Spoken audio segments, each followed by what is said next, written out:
मैं रहता हूँ। उद्धव, संतों की महिमा वेदों में, शास्त्रों में, संतों की वाणी में क्या लिखी है, इसलिए संत मेरे प्रिय हैं।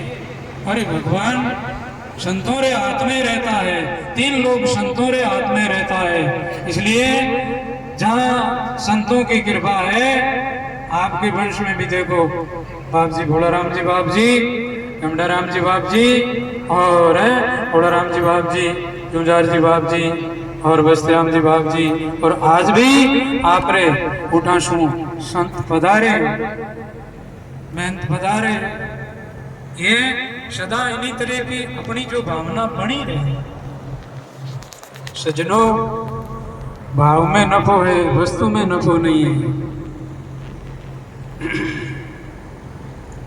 ज्यादा बोलने की काम नहीं है ना, और ज्यादा कहीं दुख देखने की जरूरत नहीं है। अपना भोजन सादा रखो, अपना रहन सहन सादा रखो, कम बोलो, कम डोलो और कम खाओ, क्षमा रखो, दया रखो और नियम रखो, संयम रखो।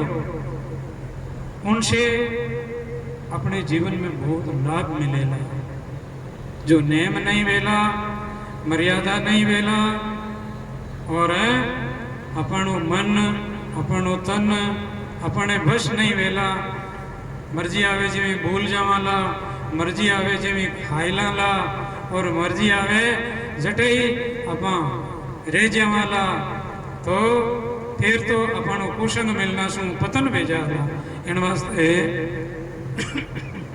संत महात्मा रो आसन भी आ गया, तो वे संत महात्मा उन आसन माते सोवे, उन आसन माते बैठे, वह माला वे जी की बदले को नहीं, और उन्हें जप करे तो वे संतारी 16 कला भी आ करे, है ना।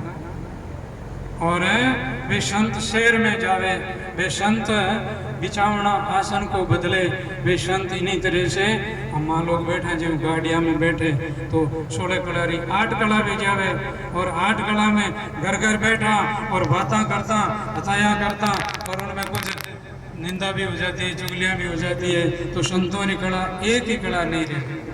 तो इन्हीं प्रकार से गुरुमुखी भाई है, धर्मात्मा मिनक है, वे भी आपरी घरी रोटी खानी चाहे, दूसरों की रोटी नहीं, कि नहीं हक को छीनना नहीं चाहे।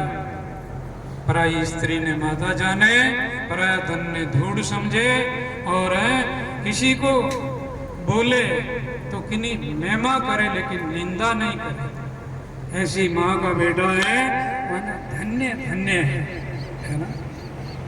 जीव्या थका अस्त नहीं बोले, पर धन ले नहीं आता, काच वाच मन ने चल राखे।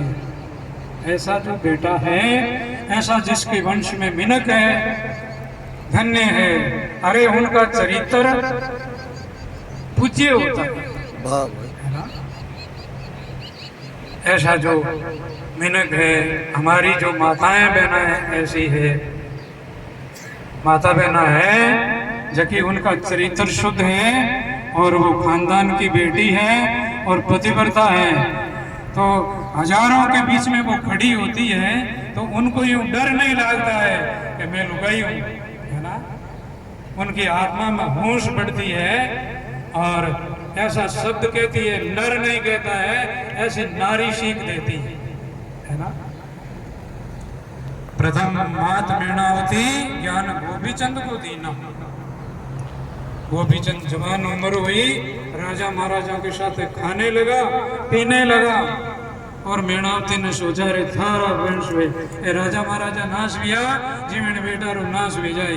इन वास्ते गोपीचंद को समझाया और राजपाट छोड़ा करके और अमर योगी बना दिया था माता ने।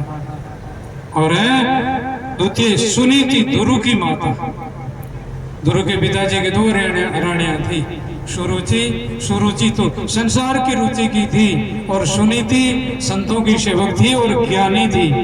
इसलिए सुरुचि दुरु को आपका पिता की गोद से नीचे उतर करके जा तपस्या कर, भजन कर, पछे हमारे पेट से जन्म ले और पछे राजा की गोद में बैठे, थारा कर्म जा निकल यहाँ से। ध्रुव जी रोते हुए आपकी माँ के पास आ रहे हैं, लेकिन वह सुरुचि नहीं थी, वह सुनीति थी। इन वास्ते ध्रुव रोते आए तो फिर उन्हें रोवे जड़ी और फिर राग द्वेष बड़े लड़ाइया वे वैसी सीख सुनीति ने नहीं दी। बोला क्या है ध्रुव, क्या बात है? ध्रुव जी ने बताया माँ के वे थारा कर्म है, थारा एड़ा भाग है, तपस्या है, तू लायक नहीं है। तो ध्रुव की माँ कहती है बेटा वो माँ सही कह रही है ना, तप के बिना राज नहीं मिलता है, पुण्य के बिना धर्म के बिना आदर नहीं मिलता है, और है तेरी तपस्या और है पुण्य और शक्ति बढ़ानी है, भक्ति बढ़ानी है, तो जाओ वन में तपस्या करो, इन राज की क्या अटल राज हो जाएगा, और है सब राजा महाराजा आपके पगा पड़ेंगे, आपका नाम अमर हो जाएगा। ध्रुव माँ की आज्ञा लेकर के और वन में जाता है। 5 वर्ष का ध्रुव, पिता को मालूम होता है, ध्रुव जी का पिताजी रोने लग जाता है और आदमी भेजता है और कहते हैं ध्रुव को कह दो आधो राज आज भी दूं और वन में मत जा, ध्रुव आजा वापिस आजा। ध्रुव के पूर्व राज देव तो नहीं आऊं, मैं तो वन में जाऊं। नारद जी महाराज मिलिया, 6 महीना में भगवान की प्राप्ति कर ली, और ध्रुव प्रहलाद जी का नाम कितना प्यारा है, ऐसी ध्रुव की माँ सीख दी थी। तीसरी है मदालसा रानी। मदालसा रानी ऐसी रानी थी, उन पति के साथ में ब्याह हुआ जन मदालसा कियो कि राजा महाराजा तो भले 100 ब्याह कर लो, 1000 ब्याह कर लो, मेरी तो शादी कर तो ली। हमारे माता पिताजी ने कहा कि घर में बेटी कुंवारी नहीं रहे, इन बात थाना साथ ब्याह हुई हो, मारू सी राजकुमारिया सुंदर के साथ में, सुंदरता के साथ में आप ब्याह कर लो, मने आप ब्रह्मचारी रहने दो, मैं आपके भजन करूंगी, आपके वंश का और हमारे वंश का भला हो जाएगा। राजा ने पूछा कि रानी क्या दिक्कत है? कहा कि मेरे पेट से जन्म लेने वाली संतान अब किसी माँ के पेट में नहीं जाए, ये मेरा संकल्प है। तो ठीक है, तुम उनकी माँ बनोगी, वो तुम्हारा बेटा देव ज्ञान और आप बेटे कैसे बनाओ। तो उसके एक पुत्र जन्मा। बेटा ने कहा सुदोषी बुदोषी, तू शुद्ध है, तू बुद्ध है, तू आत्मा है, तू अमर है। ये शरीर जो पिंजरा है ना, मेरे शरीर रूपी पिंजरे के अंदर में बना है, लेकिन तुम आत्मा अजर अमर हो, है ना।